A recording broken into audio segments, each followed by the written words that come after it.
MLA साहब, आपके क्या उद्देश्य थे जो काले झंडे दिखाए गए थे?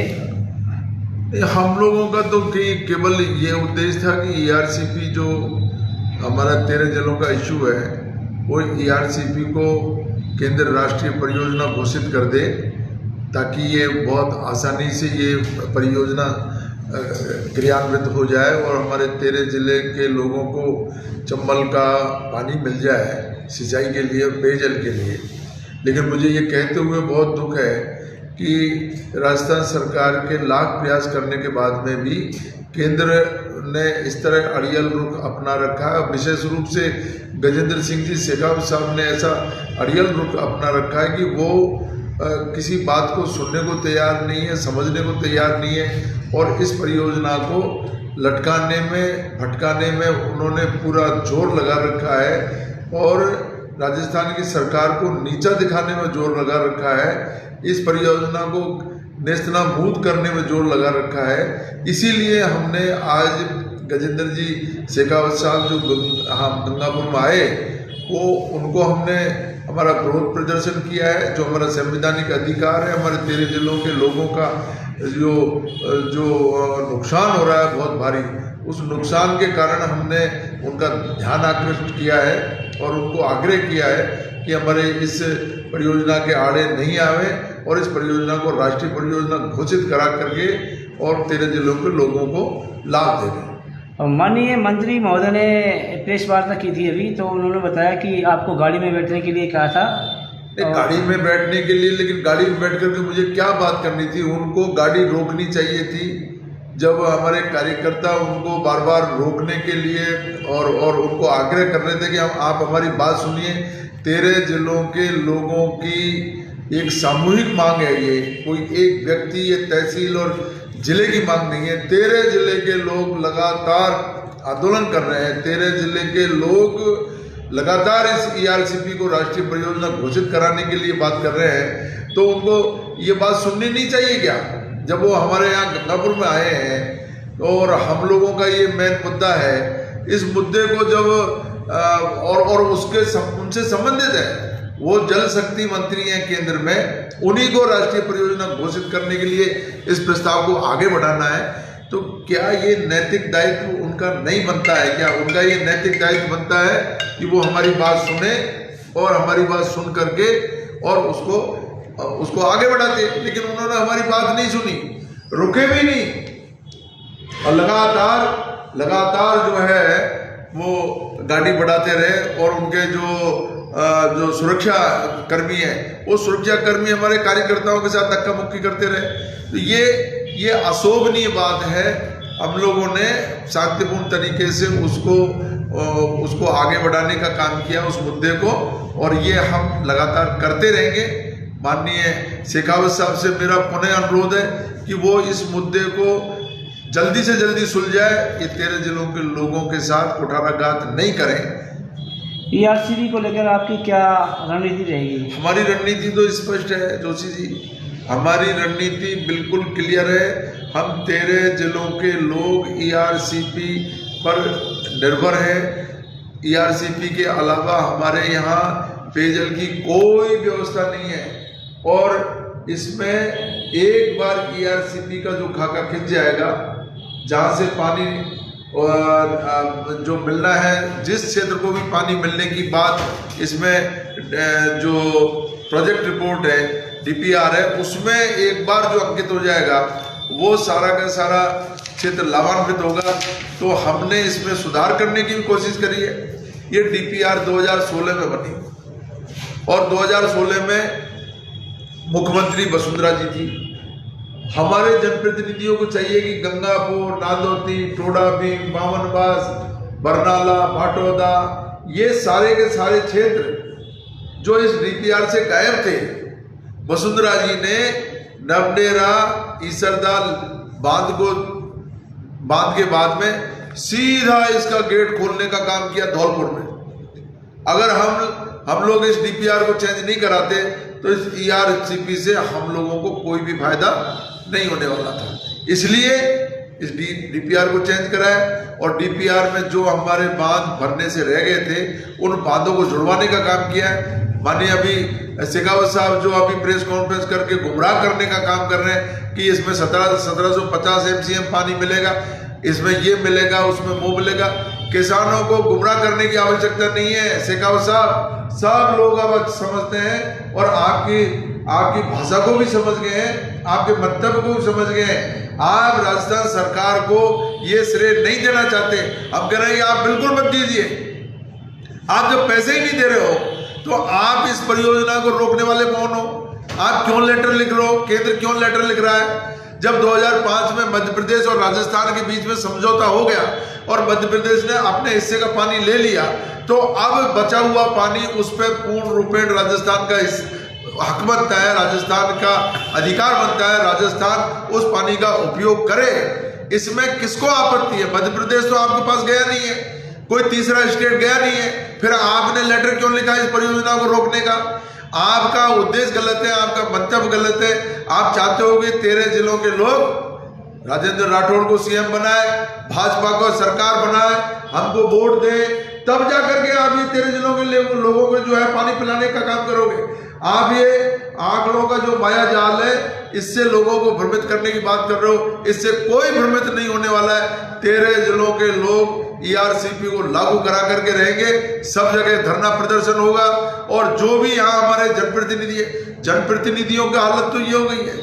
सांसद महोदय टोंक सवाई माधोपुर, सांसद महोदय धौलपुर करौली ऐसी भाषा बोल रहे हैं जैसे वो कोई मध्य प्रदेश से चुन करके आए हैं, जैसे उनको कोई मध्य प्रदेश के लोगों ने वोट दिए।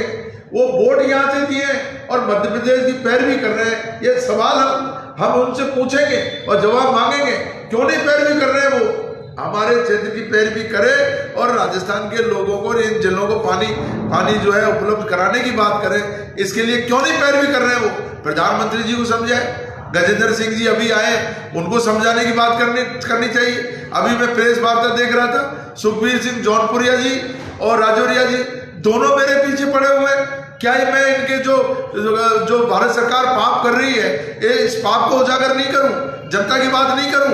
आप लोगों ने तो कसम खा रखी है कि एक बूंद पानी नहीं आने देंगे। आप तो मध्य प्रदेश की पैरवी करो और यहाँ के जनता ने जो वोट दिया है उनके साथ कुठाराघात कर रहे हो।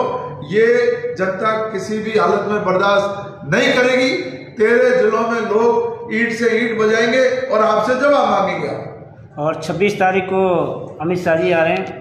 मैंने अमित शाह जी को भी कहा है, उनको भी मैंने मैसेज करवाया है कि आप माननीय प्रधानमंत्री जी से आप मिलकर के आए, राष्ट्रीय परियोजना का जो मुद्दा है उस मुद्दे को हल करें, इसका समाधान निकालें, केंद्र पैसा दे।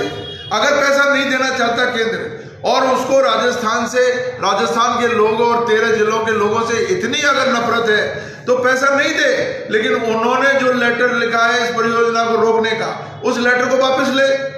वो क्यों रोकना चाहता है? क्या उनको दिक्कत है? उनको खुद को दिक्कत है या किसी संबंधित स्टेट को दिक्कत है? अगर कोई स्टेट अगर राजस्थान का ऑब्जेक्शन लेकर के जाता तो भी हमको कोई बात समझ में ना आती, किसी ने कोई आपत्ति नहीं की। और केंद्र बार बार गजेंद्र सिंह जी और उनका मंत्रालय लगातार लेटर लिख करके और राजस्थान सरकार को पाबंद करना चाहते हैं कि आप इस योजना को रोकिए, इस योजना को रोकिए। और अभी गजेंद्र सिंह जी कह रहे थे ये अभी 15,000 करोड़ संपत्ति बेच करके लगाएंगे, ये पता नहीं क्या क्या लगाएंगे।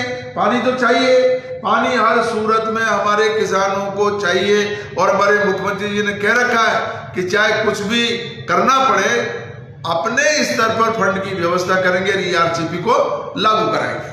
अभी इसमें हमारे जो भी कार्यकर्ता अभी गए, वो कार्यकर्ताओं के अगर बात सुन लेते, उनका मनोबल बढ़ता। वो यही तो कह रहे थे कि ERCP को आप लागू करिए, ERCP का मुद्दा ये है, लेकिन सुनना नहीं चाहते, समझना नहीं चाहते, गुमराह करना चाहते हैं लोगों को।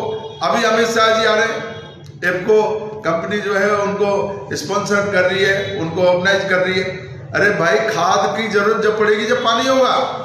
तो मैं यही तो कह रहा हूँ, पानी राजस्थान का जो 10% भूभाग है पूरे देश का राजस्थान में, और लगभग 1.4% पानी है। इतनी किल्लत है राजस्थान में पानी की, तो पानी की किल्लत को अगर राजस्थान का किसान समाधान करना चाहता है, आप क्यों नहीं सहयोग करना चाहते हो? क्या आपने हठधर्मिता कर रखी है?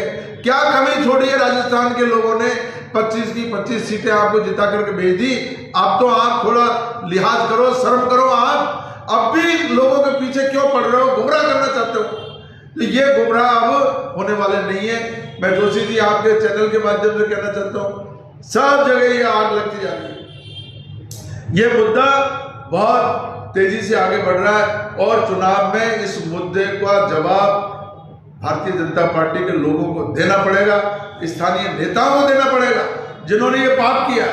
ये एक शब्द भी केंद्र में और संसद में नहीं बोले। इनको अपने क्षेत्र की बात केंद्र में उठानी चाहिए, संसद में उठानी चाहिए, माननीय प्रधानमंत्री जी के सामने रखनी चाहिए, लेकिन इन्होंने अपने दायित्व का पालन नहीं किया। मैं उठा रहा हूं, मेरे पीछे पड़ रहे हैं, रामकेश जी ये कर रहे हैं, रामकेश जी कर रहे हैं, मैं क्या कर रहा हूं? मैं तो क्षेत्र की जो वाजिब मांग है, चंबल हमारे बिल्कुल नजदीक बह करके निकल रही है और यहाँ डूंगरी बांध तो जो बुरीपाड़ी डूंगरी इस पे जो बांध बनेगा वो तो चंबल से संबंध विधि नहीं है, वो तो बनास नदी में बनेगा। उसके लिए भी क्यों आपत्ति कर रहे हैं? तो इनका मकसद केवल और केवल इस परियोजना को रोकने का है, लोगों को तंग करने का है, लोगों को हैरान परेशान करने का है, जिससे घुटने टेक करके और भाजपा को वोट दे। राजस्थान की माटी घुटने टेकने वाली नहीं है। राजस्थान के लोग ऐसे दबाव में कोई बात स्वीकार नहीं करेंगे और इस चुनाव में यहाँ के लोग ईंट से ईंट बजाएंगे, भाजपा को जवाब देंगे। 5 लाख के बांध के लेके भी आपने काफी लड़ाई 5 लाख का इशू अलग है। 5 लाख का इशू हमारे जातीय संघर्ष में हमारे गुर्जर समाज के जो भाई है वहां पर रह रहे हैं, उन लोगों ने उसको पानी को रोक रखा है। वो कहते हैं हमको पानी दीजिए। ये हमारा विषय अलग है, वो हाई कोर्ट में चल रहा है। हाई कोर्ट में मैंने PIL खुद ने दायर कर रखी है, उसमें अभी सुनवाई हो रही है। 1 बार 2 बार उसमें हाई कोर्ट ने डायरेक्शन दे दिए, प्रशासन को पाबंद कर रखा है, कलेक्टर SP को पाबंद कर रखा है, अवमानना की कार्रवाई चल रही है। ये सब कार्रवाई चल रही है, जल्दी उसका रिजल्ट आएगा और माननीय हाईकोर्ट जैसा निर्देश देगा उस निर्देश के अनुसार काम करेंगे। 5 लाख को लेकर स्थानीय और जो अन्य नेता है उनका साथ नहीं मिला आपको? इसमें कोई नेता का साथ या कोई किसी के साथ का कोई इशू नहीं है। ये मुद्दा ये वहाँ के जो स्थानीय लोग हैं, जो बांध क्षेत्र के लोग हैं, बांध क्षेत्र के लोग और कमांड एरिया के लोग, इन दोनों के बीच का मामला है।